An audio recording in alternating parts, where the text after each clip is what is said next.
తాకట్టులో ఉన్న బంగారాన్ని విడిపించి ఆ రోజున్న మార్కెట్ ధర కట్టి మిగిలిన డబ్బును మీకు అందిస్తుంది కొమ్మూరి గోల్డ్.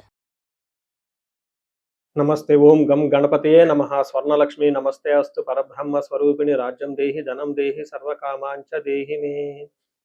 స్వర్ణలక్ష్మి అమ్మవారు ప్రతి ఒక్కళ్ళకి చక్కగా బ్రహ్మ జ్ఞానాన్ని ఇవ్వాలని, తద్వారా ప్రతి ఒక్కళ్ళు చక్కగా నవ్వుతూ హ్యాపీగా ప్రతి దాన్ని ఎంజాయ్ చేసే విధంగా ఉండాలని చెప్పేసి మనం అమ్మవారిని కోరుకుందాం. అంతేకాకుండా ప్రతి ఒక్కళ్ళకి చక్కగా రాజ్యం దేహి నాయకత్వ లక్షణాలని, ఒక అధికారాన్ని, పవర్ని, అథారిటీని అమ్మవారు ఇవ్వాలని, అలానే ధనం దేహి ప్రతి ఒక్కళ్ళకి విపరీతమైన ధనం ఇవ్వాలని, ఎక్కడుంటే అక్కడ ధనం ఉండాలని, ఆఫీసుల్లోనూ బ్యాంకుల్లోనూ ఇళ్లల్లోనూ ధనం శుభ్రంగా నింపుకొని ఉండాలని చెప్పేసి, అంతేకాకుండా సర్వకామార్థ సిద్ధి అనుకున్న పనులన్నీ అనుకున్న విధంగా అమ్మవారి ఇమ్మీడియట్లుగా నెరవేర్చే విధంగా మన అందరినీ ఆశీర్వదించాలని, అందరూ చక్కగా ఉండాలని చెప్పేసి అమ్మవారికి నమస్కారం చేసుకుంటూ, దానికి ముందుగా గణపతిని మనకి ధనాకర్షణ శక్తిని ప్రతి ఒక్కరికి ఇవ్వాలని చెప్పేసి మనం కోరుకుందాం. ఈరోజు టాపిక్ మనం చూసుకుంటే, గురువు మారుతూ ఉన్నారు. ఎప్పుడు మారుతూ ఉన్నారు? జూన్ 2వ తారీఖున గురువు మారుతూ ఉన్నారు. అయితే ఏంటి, నాకు లాభం ఏంటి, గురువు మారితే ఏంటి, దానివల్ల నేను నాకు అసలు ఏంటి అని మనం ప్రతి ఒక్కళ్ళు ఆలోచించుకుంటూ ఉంటాం. గురువు వచ్చేటప్పటికి 5 రకాల 6 రకాల ముఖ్యమైన పనులు చేస్తూ ఉంటారు. గురువు చాలా రకాల పనులు చేస్తుంటారు. ముఖ్యమైనవి మన ఇండివిజువల్ లైఫ్లో మనకి ప్రభావం చూపించేది ఫస్ట్ వచ్చేటప్పటికి ధన సంపాదనలో ఐశ్వర్యం కావాలంటే గురువు యొక్క అనుగ్రహం మనకు ఉండాలి. రెండోది సంతానం, పిల్లలు చక్కగా ఉండాలి, వాళ్ళు చదువుకోవాలంటే గురువు యొక్క అనుగ్రహం మనకు ఉండాలి. తర్వాత మనకి జ్ఞానం, అద్భుతమైన జ్ఞానం మనకు ఉండాలి. ఓకే, మనం చేసేది మంచినా చెడునా దాని గురించి లోతైన అవగాహన ఉండాలి. మనం చదువుకున్న జ్ఞానం మనకు ఉపయోగపడాలంటే గురువు యొక్క కృప మనకు ఉండాలి. అంతేకాకుండా ధర్మచింతన, మనం ఫాలో అయ్యేది కరెక్ట్ మార్గంలో ఉన్నామా, లేదంటే సన్మార్గంలో ఉన్నామా, లేదంటే తెలవకుండా వేరే మార్గంలో ఉన్నామా, రాంగ్ గైడెన్స్లో ఉన్నామా, రాంగ్ ఇన్ఫ్లుయెన్స్తో ఉన్నామా, ఇలాంటి యొక్క అన్ని విషయాలు మనకి గురువు ద్వారానే తెలుస్తుంది. ధర్మచింతన అంటారు. అంతేకాకుండా దైవభక్తి, టీచింగ్, ఇలా రకరకాల విషయాల్లో బంగారం, జ్యువెలరీ మనకి ఎలా ఉంటుంది ఏంటి, ఇలా ముఖ్యమైన యొక్క అంశాలు ప్రతి ఒక్కళ్ళ జీవితంలో గురువు మారటం ద్వారా మనకు ప్రభావితం చేయబోతుంటుంది. ఇది అయితే ఈ గురువు మార్పులో ఇంకా 2-3 ముఖ్యమైన ఇంపార్టెంట్ పాయింట్లు తెలుసుకోవాలి. ఫస్ట్, గురువు మిథున రాశిలో నుంచి కర్కాటక రాశిలోకి మారుతూ ఉన్నారు. ప్రతి సంవత్సరం గురువు ఒక్క రాశిలో తిరుగుతూ ఉంటారు, సంచారం చేస్తూ ఉంటారు. మిథున రాశి సక్సెస్ఫుల్గా 1 year అంతా కంప్లీట్ చేసుకొని ఇప్పుడు వాళ్ళు కర్కాటక రాశిలోకి వెళ్తున్నారు.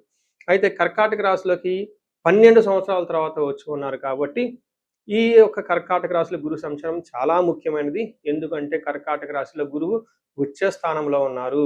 మంచి చక్కగా ఈ సంవత్సరం అంతా పిల్లలు ఎవరు పుట్టినా కానీ వాళ్ళకి గురువు జాతకంలో వచ్చే స్థానంలో ఉండి మంచి యోగ్యతను ఇస్తూ ఉంటారని మనం చెప్పుకోవచ్చు.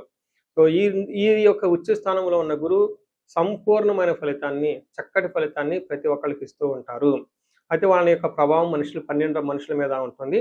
ఈ మనుషులందరూ 12 రకాల రాశులుగా విభజించడం జరిగింది. కొన్ని రాశులకి, చాలా వరకు రాశులకి అనుకూలంగాను, కొన్ని రాశులకు ప్రతికూలంగాను, కొన్ని రాశులకి సామాన్యంగాను ఉండే అవకాశం ఉంటుంది. కన్య రాశి ఈ గురువు యొక్క సంచారం వల్ల బాగా లాభపడబోయే రాశుల్లో ఒక రాశి కన్య రాశి అని మనం చెప్పుకోవాలి. జనరల్గా కన్య రాశి వాళ్ళకి బాగుంది. 2026లో నేను రాశి ఫలాల్లో కూడా చెప్పాను, ఉగాది రాశి ఫలాల్లో ఏ విధంగా గురువు వీళ్ళకి చక్కగా మంచి శుభం చేయబోతున్నాడో చూద్దాం. ఫస్ట్ మన మహర్షులు సంస్కృతంలో గ్రంథంలో ఏ విధంగా వివరించారో చూద్దాం. యశో వృద్ధి, బలం, తేజం, సర్వత్ర విజయం, సుఖం, శత్రునాశాంతః, మంత్ర సిద్ధి, ఏకాదశి గతో గురువు గనక 11వ స్థానంలో ఉంటే అత్యంత అద్భుతమైన ఫలితాలు ఉంటాయి.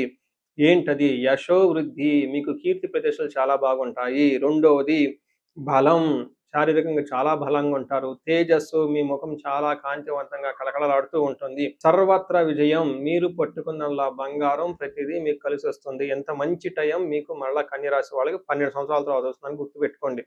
తర్వాత విజయం, ఏది పట్టుకున్నా మీ సక్సెస్ వస్తుంది. నెక్స్ట్ చూడండి, మా ఫింగర్స్ ఇలా పెరిగిపోతుందన్నమాట. సుఖంగా ఉంటారు. చూడండి, శత్రునాశ, మీకు శత్రువులు అనేవాళ్ళు ఉండరు. శత్రువులు మిమ్మల్ని చూసిన అంటే అలా వెళ్ళిపోతూ ఉంటారు ఇంకంతే. అంతేకాకుండా మంత్రసిద్ధి, నాకు బాగా నచ్చింది మంత్రసిద్ధి. ఇప్పటి వరకు మీరు ఎవరైనా గనక మంత్రానుష్ఠానం చేసి ఉంటే, దేవతల అనుగ్రహం మీకు కలగలేదు అనుకుంటే ఇది బెస్ట్ టైం. మీరు విష్ణు సహస్రనామం తీసుకోండి, లలిత సహస్రనామం తీసుకోండి, విద్యలో చాలా మంది చేస్తూ ఉన్నారండి. ఈ మధ్య పాపులర్ కూడా అయిపోయింది శ్రీ విద్య గురించి. ప్రతి ఒక్కళ్ళు చాలా మంది మేము ఈ దశలో ఉన్నాం, ఈ దశలో ఉన్నాం, పంచాదశి, షోడశి రకరకాల మంత్రాలన్నీ మేము తీసుకున్నామని చేస్తున్నారు. ఇలాంటి వాళ్ళకి మంత్రసిద్ధి వస్తుంది. లక్ష్మీనరసింహస్వామి ఎనీ మంత్రం మీరు తీసుకోండి, ప్రాక్టీస్ చేయండి. గాయత్రి మంత్రం ఇలా మంత్రసిద్ధి మీకు ఏదైనా గనక చేస్తే మంత్రసిద్ధి వస్తుంది. చూసారు కదా! ఒక్క గురువు వల్ల మీకు 8 రకాల లాభాలైతే రాబోతున్నాయి. ఇది బెస్ట్ టైమ్ అని మీరు గమనించుకోవాలి. దీనితో పాటు మ్యారేజ్‌లకు అనుకూలంగా ఉంటుంది. అన్నాదమ్ముల మధ్య సమస్యలుంటే సమస్యలన్నీ పోతాయి. పిల్లలు పుట్టే అవకాశం ఎక్కువగా ఉంటుంది. సో, చూసారు కదండీ!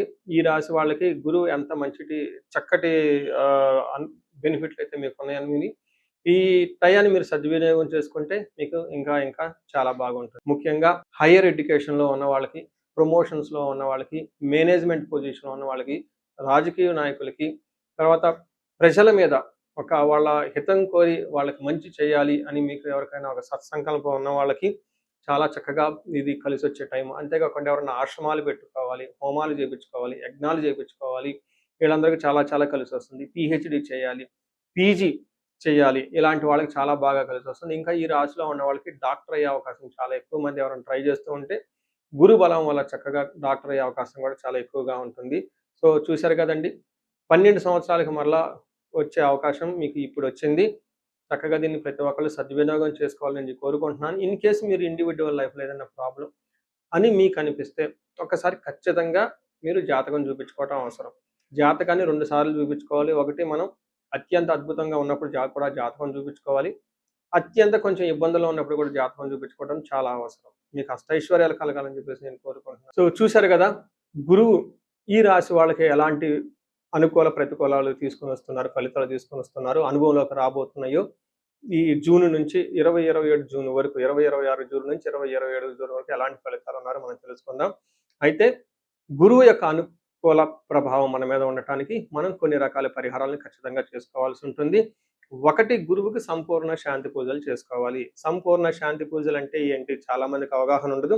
గురు గ్రహానికి మన శాస్త్రాల్లో, గ్రంథాల్లో ఏదైనా గనక ఒక గ్రహం మనకి సరిగా అనుకూలించకపోతే ఆ యొక్క గ్రహం యొక్క ప్రతికూల పరిస్థితుల నుంచి అనుకూలంగా మార్చుకునే ప్రక్రియ ఉంటుంది. దీనికి పరిహారాలు అంటారు.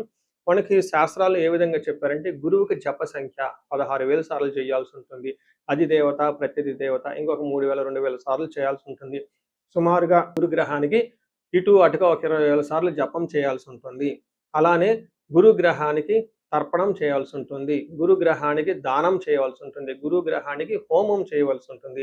ఇలా ఈ 4 రకాల ప్రక్రియలను ఎవరైతే చేస్తారో గురుగ్రహ సంపూర్ణ శాంతి పూజలు అంటారు. అయితే ఇండివిజువల్గా వాళ్ళు చేసుకోవటం కష్టం కాబట్టి సద్బ్రాహ్మణుల్ని, దేవాలయాల్లో ఉన్న పండితుల్ని, లేకుంటే గురువు యొక్క మంత్రాన్ని తీసుకొని వాళ్ళు కొన్ని లక్షల సార్లు, వేల సార్లు ఉపాసన చేసి చక్కగా సాధన చేసిన వాళ్ళ దగ్గరికి వెళితే ఆ మంత్రం వాళ్ళ ద్వారా సిద్ధించి గురువు యొక్క అనుకూలం మీకు అనుకూలంగా ఉంటుంది.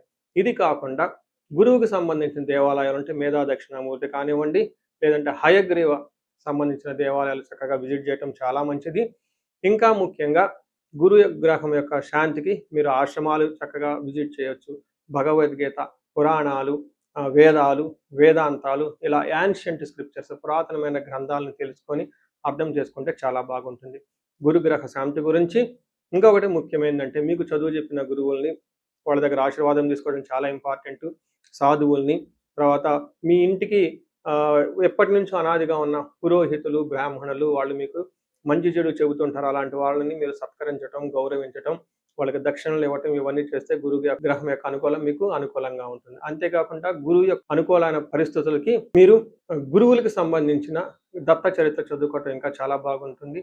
ఇంకా మీరు ఆశ్రమాలలో కనుక కొన్ని రోజులు కనుక టైం స్పెండ్ చేయగలిగితే అక్కడ యోగా చేయటం, మెడిటేషన్ చేయటం ఇవన్నీ చేస్తూ ఉంటే గురు గ్రహం యొక్క బలం పెరిగి ఇప్పటిదాకా మనం చెప్పుకున్న పరిస్థితుల్ని చక్కగా ఇంకా మంచి అద్భుతమైన రిజల్ట్ వచ్చే అవకాశం ఉంటుంది. ఇన్ కేసు ప్రతికూలమైన పరిస్థితులు ఉన్నా కానీ ఆ ప్రతికూలమైన పరిస్థితులను అధిగమించి చక్కగా లైఫ్ అంతా ముందుకెళ్ళడానికి అంత అవకాశం ఉంటుంది. ఈ సంవత్సరం ఈ గురువు యొక్క కర్కాటక రాశిలో ఉన్నంత వరకు 12 రాశుల వారికి చక్కగా అష్టైశ్వర్యాలు కలగాలని, భోగభాగ్యాలు కలగాలని చెప్పేసి చక్కగా ఉండాలని చెప్పేసి నేను కోరుకుంటున్నాను. నమస్తే.